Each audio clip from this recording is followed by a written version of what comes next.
Tax season. You know that feeling, right? It can feel like this huge, complicated thing is looming over you. But what if it wasn't? What if it could all be simple? Well, that's exactly what we're going to do. We're going to break down the Indian income tax return piece by piece so it's all crystal clear. So, here's our game plan for today.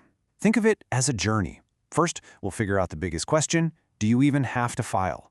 Then, we'll check out the tools you need, talk about those all-important deadlines, see what happens if you miss them, and finally, cover how to fix a mistake if you make one. Sound good? Let's go. This is the big one, right? This is where it all starts. You might be thinking, hey, I don't earn that much, or my company already deducts my taxes, so I'm good. But, the rules can be a bit tricky, so let's find out what they actually say. Okay, first things first. Let's get into the hard and fast rules. It's super important to know that having to file isn't always about how much money you made. There are a few other triggers that you've got to be aware of. Now, for businesses, this is as straightforward as it gets. If you're running a company or a partnership firm, you absolutely have to file a return. It doesn't matter if you made a huge profit or even if you had a loss for the year. It's non-negotiable. Now, for the rest of us, the main rule is all about your gross income.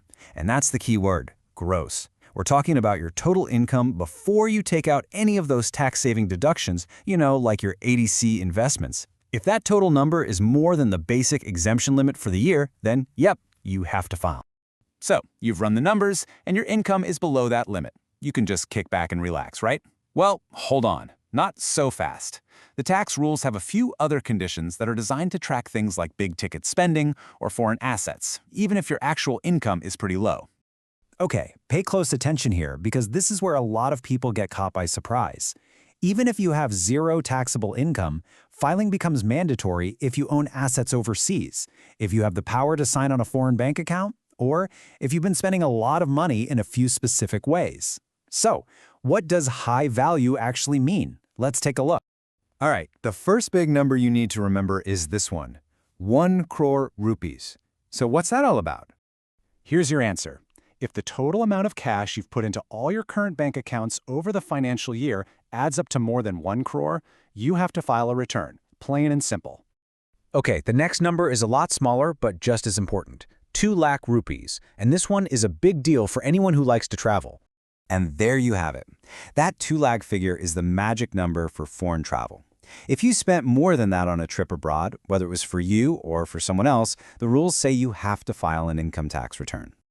Okay, so you figured out that you need to file. Great! What's the next step?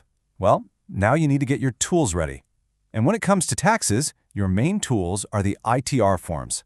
Let's look at your filing toolkit.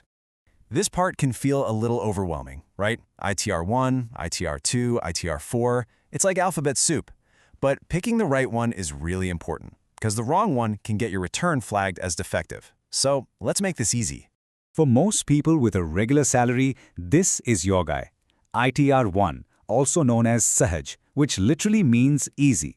So if your income is under 50 lakhs and it's mostly from your salary, maybe some rent from one house and a little interest income, this form is designed just for you. Next up is ITR 4, or Sugam. This one's for all the freelancers, consultants, and small business owners out there who use what's called the presumptive tax scheme. Basically, it's a simpler way to do your taxes where you declare your income as a fixed percentage of your revenue. Again, the income limit here is 50 lakhs. So, what about everyone else? Well, real quick. ITR 2 is for people who have things like capital gains or own more than one house, but don't have business income. ITR 3 is for those who do have business income, but don't use that simple presumptive scheme. And ITR 5 and 6 are generally for bigger entities like firms and companies. All right, you've picked your form. Now we get to maybe the most important part of this whole thing, the deadline. When it comes to taxes, time is literally money. Missing the due date isn't just a small slip-up, it has real financial consequences. So let's look at that ticking clock. The key thing here is to find yourself on this chart. For most of us, individuals, salaried employees, small businesses that don't need an audit, that big flashing date is July 31st. For companies and anyone else who needs an audit, you get a bit more time, until October 31st.